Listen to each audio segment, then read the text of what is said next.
Alright, screen composition and audience manipulation. If there is one concept I teach that I feel kind of usually blows students' minds, it's this, in that how much of the way you interpret a film is based off of the composition, where and how you place your subjects on the screen. It could be items, usually it's people. First thing I want us to look at, and make sure if you haven't watched it, go back and watch the video that I posted from Filmmaker IQ on basic compositional rules. In this video, he talks a lot about the Fibonacci spiral. It's also referred to as the golden ratio. This is a visual concept that goes back to the Renaissance and probably older. Just where things tend to look more interesting if you position them on the screen in these zones, in these particular zones. It's hard to say why, hard to say how, but it's just true. And you'll see this all over the place. In composition and cinematography, this concept is referred to as the rule of thirds. The best way that you want to describe it, a lot of people describe it as you have, three horizontal rows and three vertical rows rather, and three horizontal rows. I prefer to think of it as is just a tic-tac-toe board. And the simplest way to look at this is that when you line subjects up where the tic-tac-toe lines cross, things will look more interesting where those lines intersect. This is the most basic kind of visual theory you'll find. And really it's where you want to start when you're trying to figure out compositions. If you look here, you'll see it time and time again on camera, where your subject will be better composed if you follow this rule of thirds. And it's not necessarily just the fact that the subject lines up here. It doesn't have to line up perfectly, so he doesn't line up perfectly here. But if you look at the number of the other videos in compositional theory, sometimes if you have a horizon line, you want to have the horizon line follow the top third, the bottom third line as well. It just makes things look more interesting, and really kind of what the concept comes down to is what's known as frame weight. When you put something dead center, it doesn't look like it has anywhere to go. While if you put something off to the sides, it has a sense of movement. We're going to talk more about this as we're going along. But at a minimum, you want rule of thirds is imagining that you have like a tic-tac-toe board and you want to line your subjects up at where those lines cross at a minimum.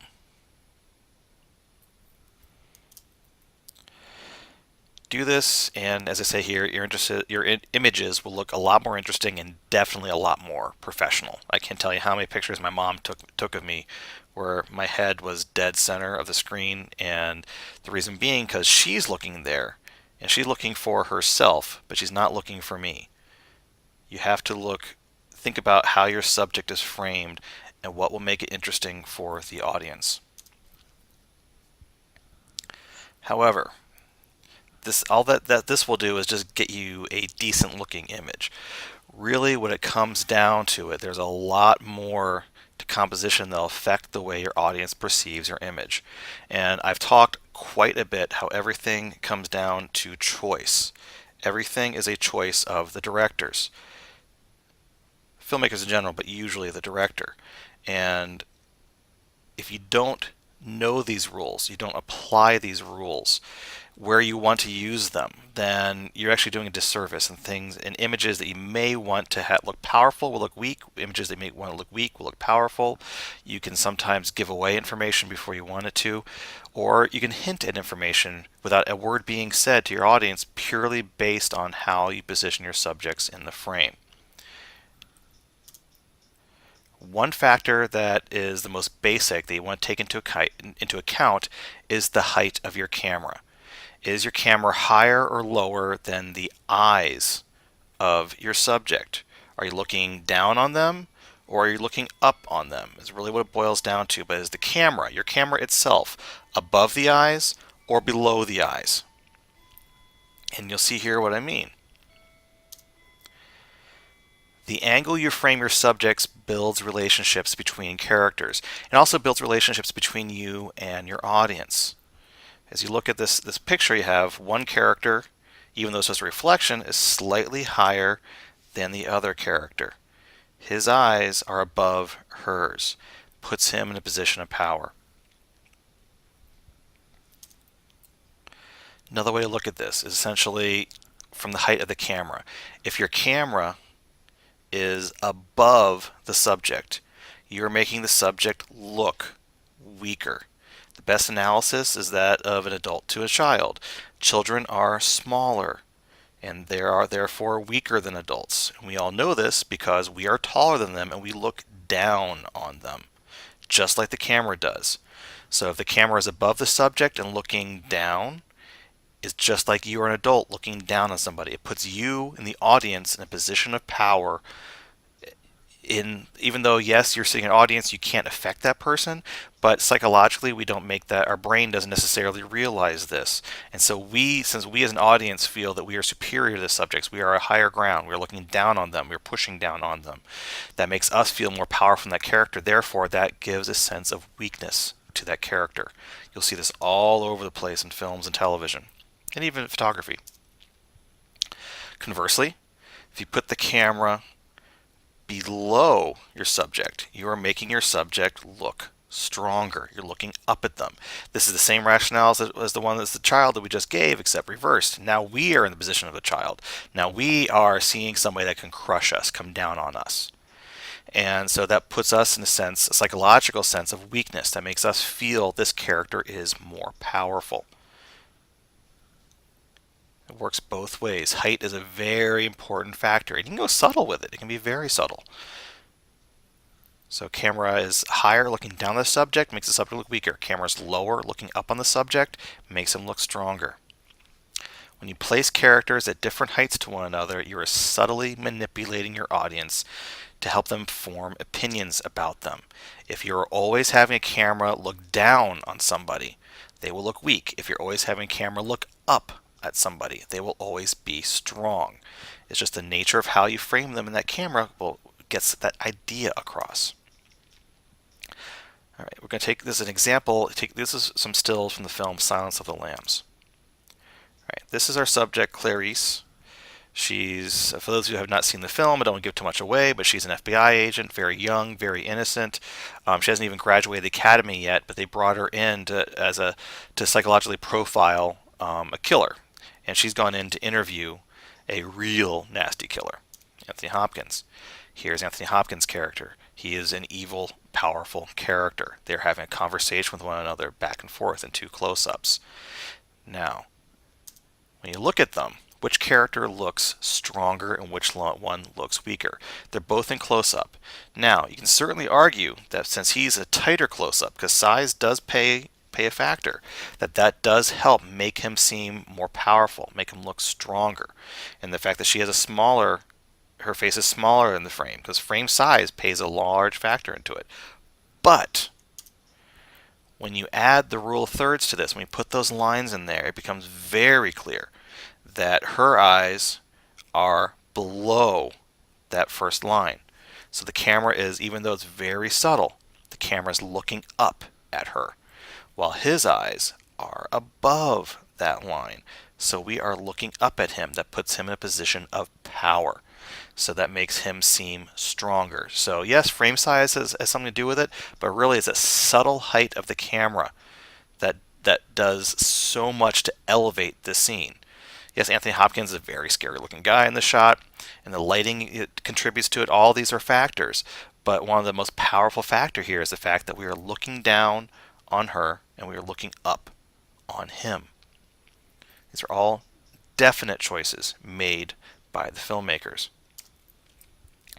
Another factor to take into account in composition, though, is which side of the frame your subject is placed on.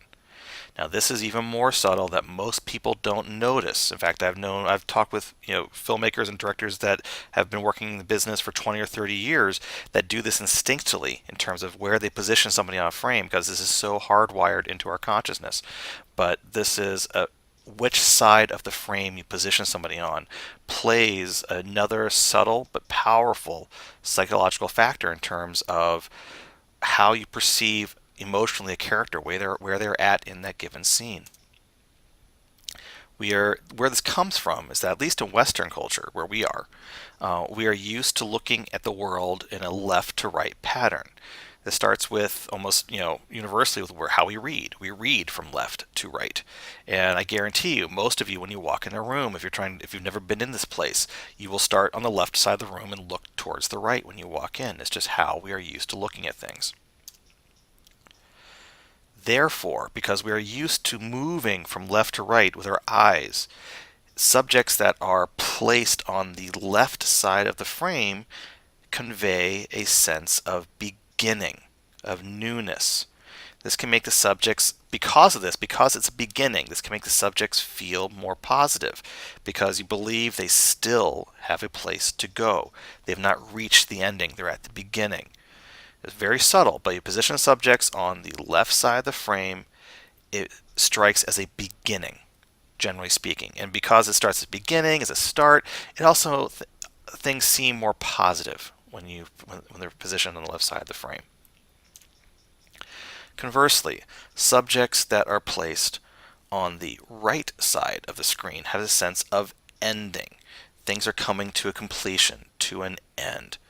This makes a subject sometimes can seem more negative or more of an ending.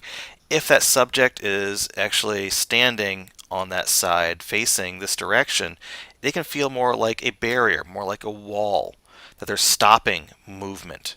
If they're facing this direction, it feels like they're leaving, coming to an end. You'll see this time and time again in films and videos. Now that you've seen these concepts, I'm going to show you a scene from Batman Begins. It's part of the training scene. And you'll notice this time and time again. I'm going to be talking through the scene while we're watching it. And one thing I want you to note is that in the scene, for those of you who haven't seen the film, Batman, played by Christian Bale, is in training with Liam Neeson to become a ninja warrior for the film. Throughout the training, Christian Bale's character, almost in every shot, not every shot, but in almost every shot, is on the left side of the frame trying to get to the right side. And you'll see this as we play the film. And Liam Neeson's character is there as a wall, not letting him get past that right side of the screen. And it's not until the end of this fight, when we're watching it, that you'll see that when the training is over, that Christian Bale finally gets past him. And you have a sense of release in the film. So go ahead and take a quick look at this training scene. I'm going to talk us through it.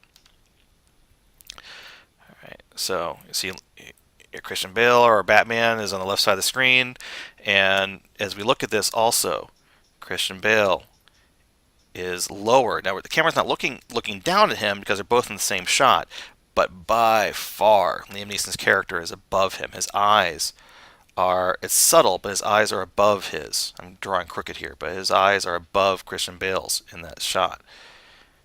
It's very subtle, but it makes him more powerful. Also, his character is crowded. Christian Bale's character is crowded off to the side. We have a nice big head with even a bit more room happening over here, showing that Christian Bale's character is trying to become the master. Has a lot farther to go before this happens. Now they're fighting on the ocean, not the ocean, but a frozen lake. Again, very small on the screen. Christian Bale's character, very small on the screen. Camera almost looking down on him. Liam Neeson, again, very big on the right side of the screen. Much more powerful. Camera definitely looking up at him. His eyes are above his. And Christian Bale's character is repeatedly pushing to go. He's pushing. Can't get past him.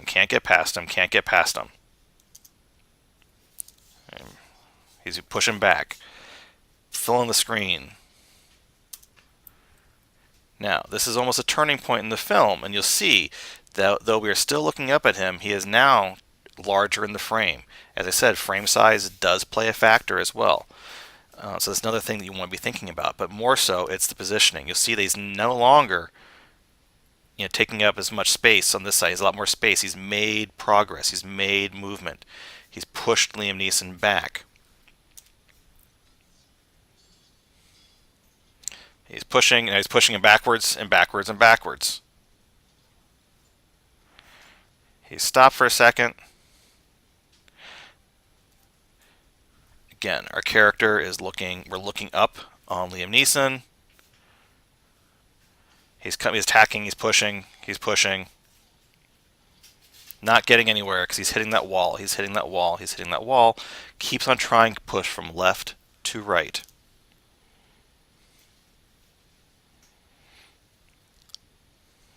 He's walking away. And in just a moment. Now, I feel this shot is important as well because this is a turning point in the fight. You notice here now, very consciously I feel by Christopher Nolan, director, there is no longer anybody in this frame. He now has a clear path for where he needs to go. He can go where he needs to go. And he is about to be victorious and get past our character. And he's passed. He is now he's winning because now Christian Bale's winning. He's on the right side of the frame. We are now looking down on Liam Neeson's character, who is now on the left side because Christian Bale's passed him, and we are looking up on Christian Bale. He has become victorious. A very subtle play. If it had gone the opposite direction, it would have had a completely different feel. It wouldn't have felt the pushing. It would have been more of a pulling. In the next video, when the next video is going to be posting, I'll be showing a scene from Kill Bill. Will be clearly evident as well that where you put your subjects on the left side or the right side can have a strong dynamic in terms of how your audience perceives what's happening, the feeling, the emotions they get out of these scenes. This is the rules of screen composition. Start playing with them, watch films, start analyzing them, start trying to see how they're used to subtly. And when I say manipulate, I don't mean it in a bad way. It's because you're trying to guide your audience to an experience, and you want everyone to have the same experience. And these compositional rules play such a significant role in how that happens. Thanks.